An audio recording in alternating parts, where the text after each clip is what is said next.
waxaa maanta magaalada muqdisho looga gudoomiyey villa Soomaaliya waraaqaha aqoonsiga laba danjiraha dowladda boqortooyada Bahrain oo saldhigiisu yahay magaalada Masqad ee dalka Cumaan yaa soo booqday muqdisho madaxweynaha ayaa uga gudoomiyey waraaqaha aqoonsiga villa Soomaaliya wuxuu soo gaarsiiyey salaan uu uga waday boqorka Bahrain wuxuu kaloo ka hadlay xiriirka taariikhiga ee ka dhaxeeyay Soomaaliya iyo waddanka Bahrain iyo sidii loo dardargelin lahaa xiriir ganacsi oo dhexmara labada waddan safiirka wuxuu ka dhawaajiyey inay danaynayeen inay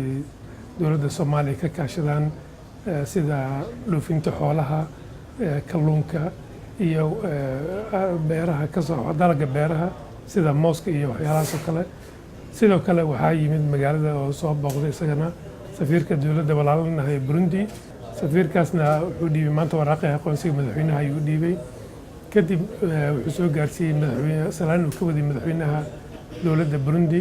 waxay kale ka sheekaysteen madaxweynaha iyo safiirka xiriir taariikhi oo ka dhaxeeyay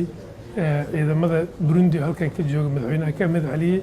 ee ilaaliya nabadda ka tirsan ciidamada nabad ilaalinta ee AMISOM